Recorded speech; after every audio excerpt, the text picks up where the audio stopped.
Hello friends, नए blog में आप लोग का स्वागत है। आज लाठी वाले बाबा राजा परीक्षित की कहानी सुनाएंगे। राजा परीक्षित की कहानी। महाभारत की लड़ाई में वीर अभिमन्यु का नाम विशेष रूप से आता है, इसलिए कि वीर का पुत्र वीर ही होता है। अभिमन्यु अर्जुन जी के लड़के थे। अर्जुन महाधनुधारी थे। चक्रव्यूह की रचना के समय अर्जुन चले गए। इसके पहले की कहानी है कि अभिमन्यु की शादी राजा विराट की लड़की उत्तरा के साथ हुआ था। शादी के कुछ दिन बाद पति पत्नी बड़े आनंद से रहे। जब अभिमन्यु लड़ाई के मैदान में चक्रव्यूह की लड़ाई में मारे गए, उस समय उनकी अवस्था 16 वर्ष की थी।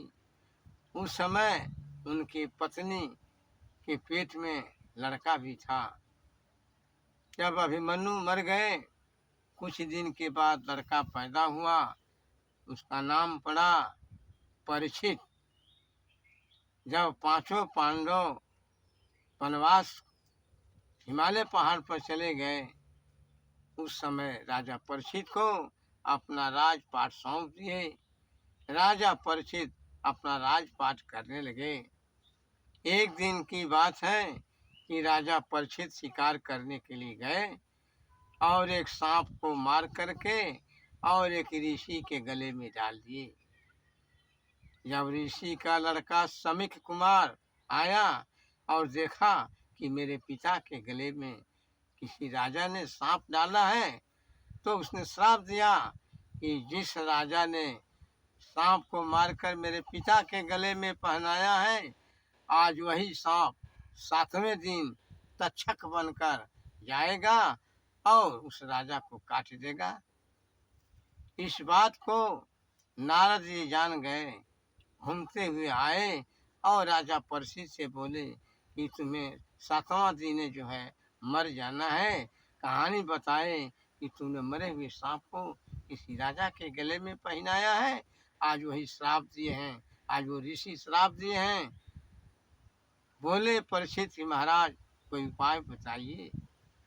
नारद जी बोले राजा परीक्षित से कि ऐसा है कि तुम 7 दिन तक तुम कृष्ण जी जो उपदेश दिए थे गीता का, आज उसी गीता के पाठ को ब्राह्मणों से पढ़वाओ तो तुम्हारा प्रायश्चित कट जाएगा। 1 हफ्ता तक राजा परीक्षित ने अपना ये गीता का पाठ पढ़वाया। इसके बाद अंतिम दिन जो है राजा को मरना था। उस समय चारों तरफ से पहरेदार लग गए, चारों तरफ से सिपाही लग गए। गांव की भीड़ लग गई कि आज हमारे राजा साहब को सांप काटेगा। इस तरह व्यवस्था बन गई कि देखें तो कैसे सांप आएगा और काटेगा। जब सांप अपने निश्चित समय पर काटने के लिए राजा को चला, उस समय प्रसिद्ध वैद्य धन्वंतरी महाराज जी चले। धन्वंतरी वैद्य और सांप दोनों से भेंट हुई। वैद्य बोले कि बताओ कहाँ जा रहे हो। कहे कि मैं राजा को काटने जा रहा हूँ। कहा कि तुम कहाँ जा रहे हो। तो मैं राजा को जिलाने जा रहा हूँ। सांप कहा कि चलिए परीक्षा हो जाए। एक पीपल का पेड़ था, सांप जोर से काटा, पीपल का पेड़ सूख गया। वैद्य गए, एक जड़ी लगा दिए, पेड़ जो है हरा हो गया। सांप कहा कि ऐसा है कि तुम जितना हो सोना चांदी हमसे ले लो, लेकिन लौट जाओ। ये आज सांप हमको काटना है, काल हम हैं, मेरी बात मान जाओ। धन्वंतरी वैद्य नहीं माने।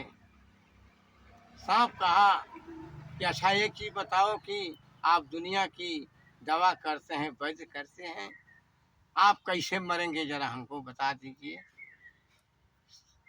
कहा वैद्य जी ने कि सामने से मुझे कोई नहीं मार सकता है, मेरा दुश्मन पीछे से मार सकता है। लाठी वाले बाबा का कहना है कि चाहे छोटा दुश्मन हो चाहे बड़ा दुश्मन हो, उसको अपना हृदय की बात कभी भी नहीं बताना चाहिए। हो सकता है कि किसी दिन वो धोखा जरूर देगा।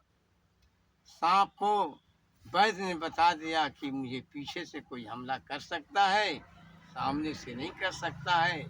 सांप कहा कि ठीक है, तो मैं जा रहा हूँ, तुम आइए। वैद्य जी पीछे पीछे चले। कुछ दूर जाकर सांप जो है एक सुंदर बांगुरी सोने का बन गए। जब वैद्य जी जाते हैं, कहते हैं कि ये तो बड़ा सुंदर बांगुरी है, बस सोने का है। लालच बुरी बलाए। उन्होंने कहा कि इतना सोना तो मैं अभी पा गया, और राजा को जिला दूंगा तो और सोना मिल जाएगा।